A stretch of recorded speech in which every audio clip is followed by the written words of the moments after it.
tonight. We're very grateful everybody's safe, but it is a life-changing disaster for us. Cleaning up after 3 confirmed tornadoes touched down in Saskatchewan. Also, Canada's airports and airlines remain in crisis mode, unable to meet the explosion of travel demands. Plus, the Saskatchewan Roughriders are hoping second time is a charm as they get ready to take on the Alouettes for the second game in a row. This is CBC Saskatchewan News.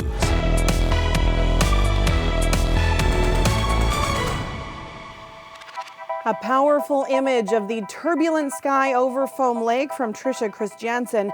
It is Thursday, June 30th, and the CBC Saskatchewan News starts right now. Good evening, and thank you for joining us. Multiple tornadoes touched down in Saskatchewan yesterday. Now, people are cleaning up and assessing the extensive damage. Regina reports from the scene. Here at this farm, just a couple of kilometers away from Foam Lake, the damage is everywhere. The shed behind me has been destroyed, trees have been toppled, and scraps of metal bins are scattered throughout. We're very grateful everybody's safe, but it is a life-changing disaster for us. Ruth and Chris Gislason say they've never seen damage this extensive. Tornado started to happen about a mile straight west of the yard here, and we followed it when it hit the yard and then hit our bin yard. They estimate it will take millions of dollars to fix the wreckage at their daughter's farm. Just hours apart, tornadoes touched down near Foam Lake, Manitou Beach, and Simrick. Sask Power crews were called in to fix broken power lines. Heavy grain metal bins were effortlessly swept away by the storm. Nelson Brixa was visiting his mother in Foam Lake when he saw the tornado out of her window. Both of them took shelter after taking these shots of the twister. Once the storm passed, Briska headed home to Regina along Highway 16, which was eventually closed because it was covered with debris. I was surprised at the debris that was scattered. There was portions of grain bins that were tossed on the north side of the highway, and certainly strewn for about a good half mile across the field. The Foam Lake Fire Chief says there are no reported injuries from the storm. People say they're grateful for their friends and families that are helping with the cleanup, which is likely to take several days. Yasmin Ranea, CBC News, Foam Lake, Saskatchewan. Now, for more on those tornadoes, we're joined now by our weather specialist, Ethan Williams. And Ethan, 3 tornadoes yesterday. Yeah, that's right. We do have 3 confirmed at this time, Sam. And the first one, of course, near Manitou Beach, as you heard Yasmin mention in her report. Another one, which was that one at Foam Lake. And the third one near Simrick. That's just east of Last Mountain Lake, north of Strasbourg along Highway 20. All given preliminary EF0 ratings, but that could change as the Weather Service does its assessment. 2 other tornadoes are also under investigation from that last supercell. It's possible that a couple of twin tornadoes were spawned between Raymore and Southey near the number 6 highway. And we had some very large hail as well, from dime-sized at Etonia in the west to baseball-sized at Dafo, which is part of that storm that hit Foam Lake. Now, in terms of tornado safety tips for the next storm, have a way to get warnings, whether that be through radio, TV, or on your phone. Know where you're taking shelter. Interior room, lowest floor of your home is best, away from doors and windows. And as tempting as it is, Sam, don't take out the camera if you're under a tornado warning. Get to safety before worrying about taking those shots. Really good advice. Thanks, Ethan. You're welcome. A 15-year-old boy has been charged in connection with Regina's 6th homicide of the year. Police are not releasing his name or the name of the victim due to their ages and privacy laws. Police say the teen is charged with a number of things, including first-degree murder, assault with a weapon, and failing to comply with conditions. The 14-year-old victim was found dead early yesterday morning in an alley in the 1200 block of Ray Street. A 32-year-old woman was also found hurt at that time and taken to hospital. There's no word on how she is doing.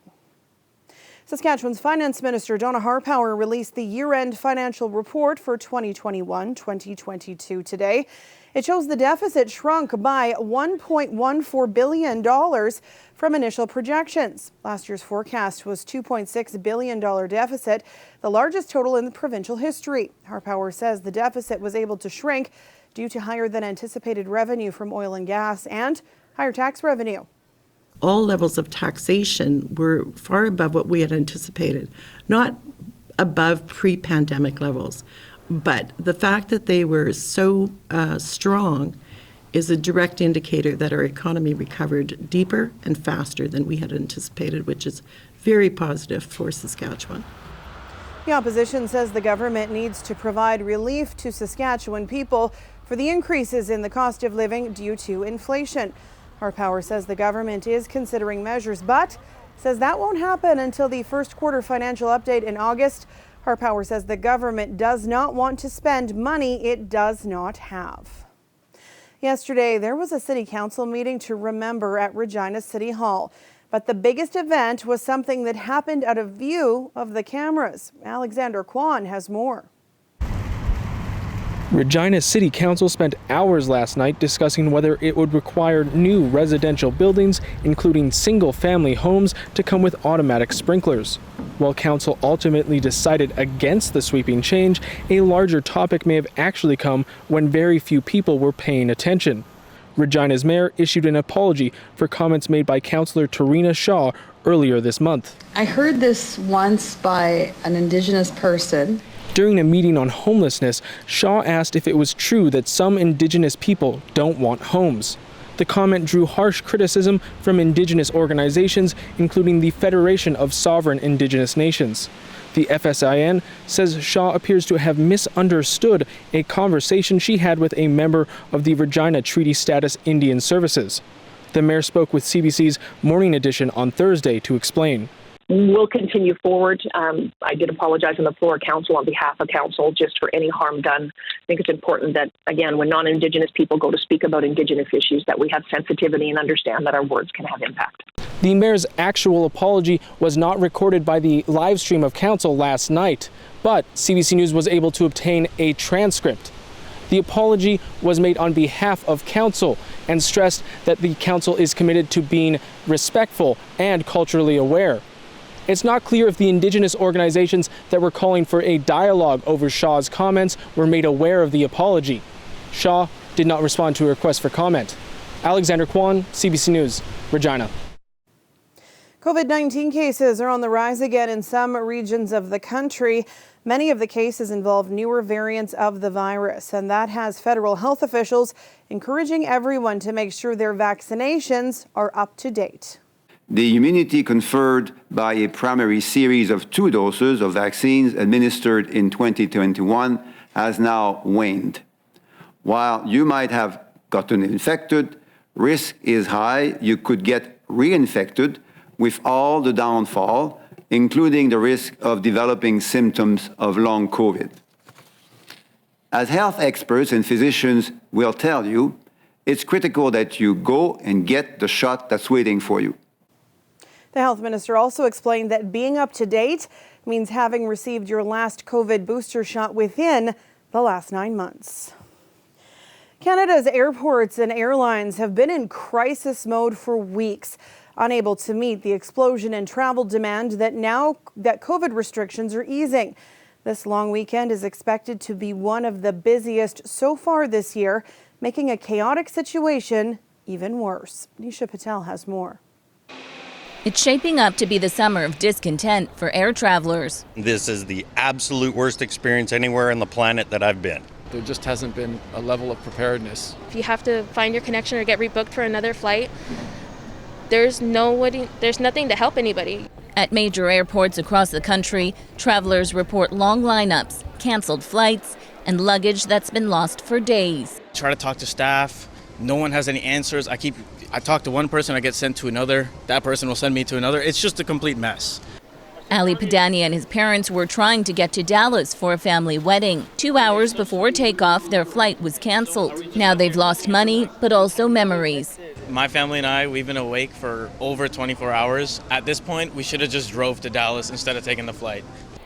Air travel ground to a halt during the pandemic. Now demand is surging, and airlines and airports haven't kept up. Air Canada said it will cancel about 15% of its flights in July and August. WestJet says it cut capacity proactively, operating 21% fewer flights in July this year compared to 2019.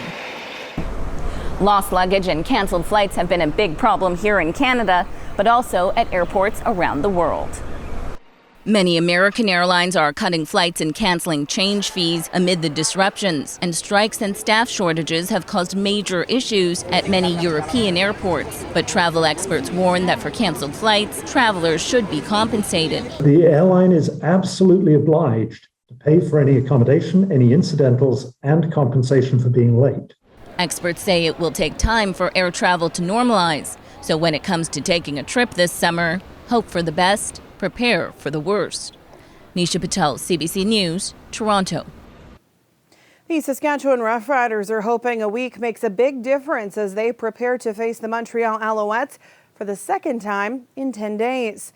The first game in Montreal didn't go so well, especially for Cody Fajardo.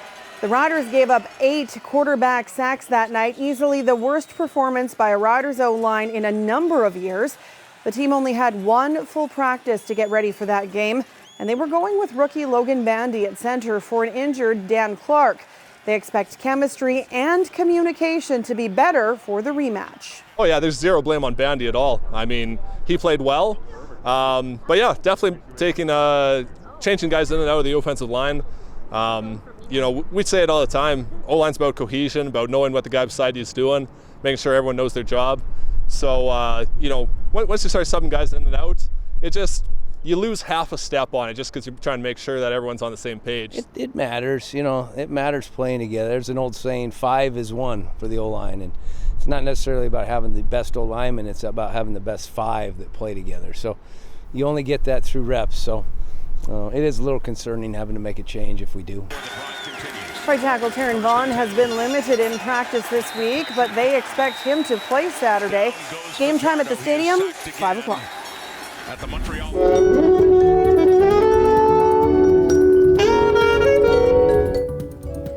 Well, a few tunes in downtown Saskatoon to kick off the Saskatchewan Jazz Festival today. The event takes place rain or shine at the Besborough Gardens and runs from today until July 7th. Tonight, Saskatchewan's Megan Nash will open up for iconic American singer-songwriter Lucinda Williams.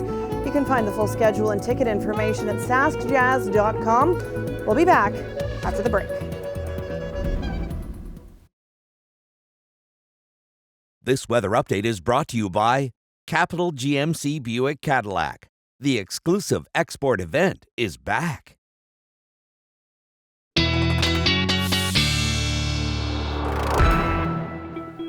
Welcome back. CBC weather specialist Ethan Williams joins me now. End of the week, end of the month. I cannot believe tomorrow is July, and this time last year, it was hot. Yeah, it was oppressive heat, Sam. We were really in the middle of that heat dome. Very hot weather crossing all across Western Canada. And here's a look now at just how hot things were across the province. That heat dome was stretching all the way to northern Saskatchewan. This is a comparison of temperatures for the first few days of July last year compared to where we are looking to be this year. Uranium City, actually, this was 1 year ago today, Uranium City, you were sitting at 38 degrees. Today, you hit 17. Quite the difference there. Saskatoon, your high on July 2nd was 40 degrees. Your forecast high, just 18.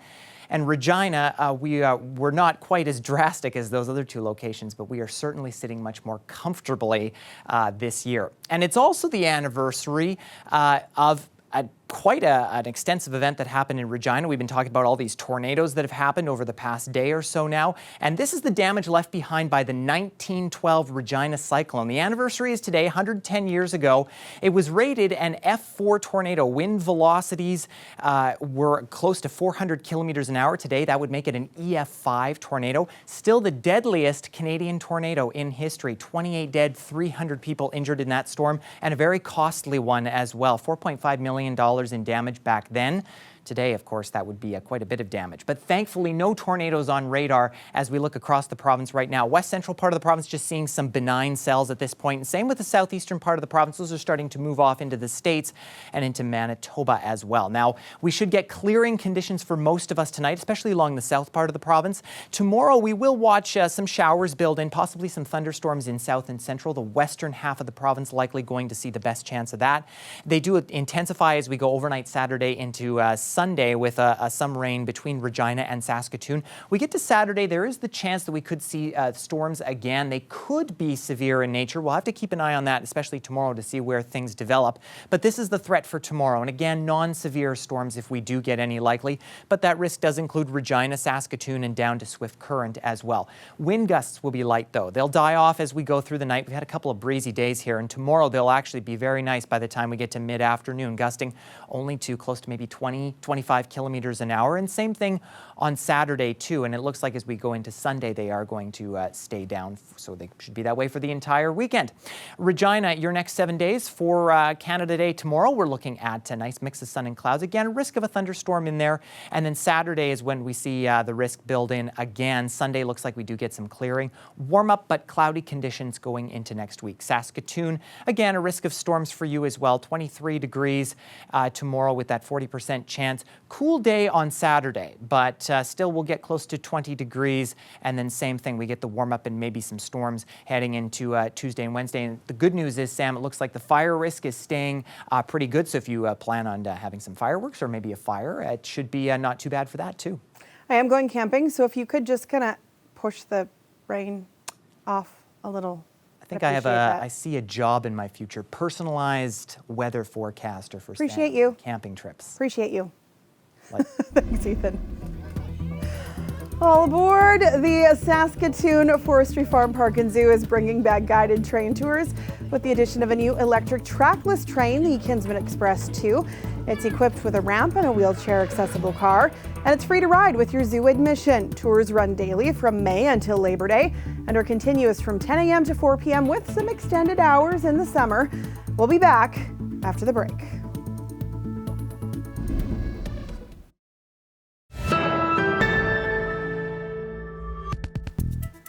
As some people prepare for Canada Day celebrations, others are reframing how the holiday is marked. A youth organization in Saskatoon is inviting people to gather to cancel Canada Day. Ezra Forrest has been busy working with their community and peers, creating tobacco ties and signs in preparation for tomorrow. July 1st will acknowledge the country's harmful legacy instead of celebrating Confederation. Canada Day celebrates 155 years of genocide and colonial violence. This day is really important to cancel because there are those before us and those after us who need to be honored and respected in the Indigenous communities. And the fact that Canada is celebrating a day that is founded on, like I said, genocide and colonial violence, it's not right. Forrest says they are honoring missing and murdered Indigenous women, girls, and Two-Spirit people, and people affected by residential schools. They say everyone is welcome to attend the gathering. It's tomorrow afternoon in Saskatoon, Kiwanis Memorial Park. So this Canada Day, what does it mean to be Indigenous in Canada? Devin Boyer, a Métis University student from Saskatoon, has some thoughts. What does it mean to be Indigenous in Canada? As I ask that question, I want to proceed with caution. For far too often, we have only heard the answers from outside of our communities. And it's not that we lack the skills or words to express our stories, rather that we lack the opportunities. Each time we attempt to speak, the chances are taken, or the chances are token, to cover the treaties and the promises that have been broken. So, what does it mean to be Indigenous in Canada? I'll tell you. It means we are 5% of the population, yet we account for 33% of those who are in jail.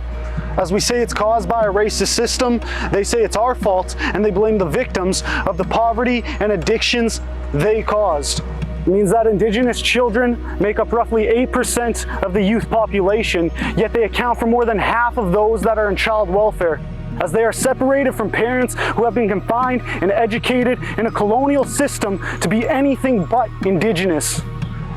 It means while the problems persist, The families who never understood the agony of this history and these systems insist that we tried to help you, but your people wouldn't listen. Get over it and stop being victims.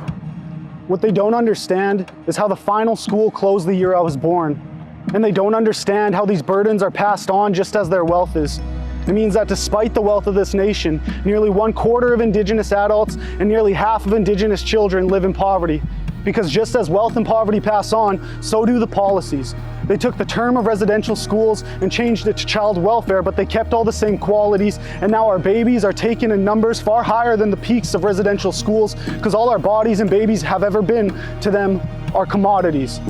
See, being Indigenous means that we are at least 3 times more likely to kill ourselves and 7 times more likely to be killed by someone else. And when we include the police, we become 10 times more likely to be shot. If these statistics don't cause you to stop and have a second thought, then let's continue. Because Indigenous women are 12 times more likely to be murdered or go missing, 3 times more likely to be physically or sexually assaulted, and there are more than 1,000 Indigenous women who have gone missing. More than 150 Indigenous women are missing right now. And as we scream for change, the same system that has resulted in such horrific statistics pays us no attention. The system blames us.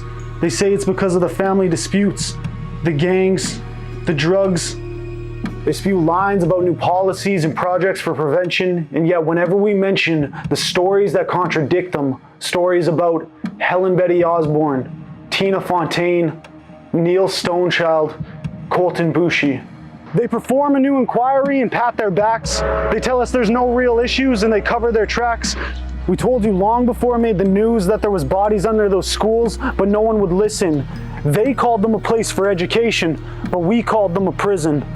So, what does it mean to be Indigenous in Canada? It all depends who you ask. Because I keep hearing it means we get cheap smokes and cheap gas, that you don't have to pay taxes and you get stuff for free. But take a look at history and you'll see that nothing we have been given has come without a price, not just dollars and cents, our cultures, our languages, our rights. But being Indigenous is more than sorrow and statistics, and it's more than brown skin and physical characteristics. See, being Indigenous means that the blood in your veins still remains in the very place that attempted to erase your existence, finally proving that being Indigenous is persistence and resistance. And no matter the battles we continue to face, being Indigenous is still beautiful in this place we call Canada.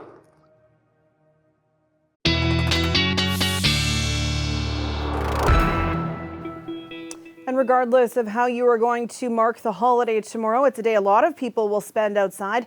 And Ethan is back for a quick look at the forecast. Yeah, and it looks pretty nice, Sam, for Regina. We'll wake up tomorrow at 8 a.m., 16 degrees already, so nice bright sunshine and very light winds, only gusting to less than 10 kilometers an hour. Sun sticks around as we head to noon. Light winds do as well. We'll be at 23. If you're heading to the fireworks tomorrow in Regina, looks like a nice evening. We'll be at 18 degrees by the time we get to 10:30. Mostly clear conditions and winds not too bad either. Saskatoon, a nice day for you as well. We'll be at 14 at 8 a.m. Those northwest wind gusts will be a little breezier, close to 30 kilometers an hour. And then we get to the noon hour, cloud cover starts to build in. We could see some showers and thunderstorms in the afternoon, but by the time we get to fireworks time at 10:30, we're looking at 14 degrees, partly cloudy conditions, some gusty winds, but overall, Sam, not a bad Canada Day evening. All right, thanks, Ethan. You're welcome.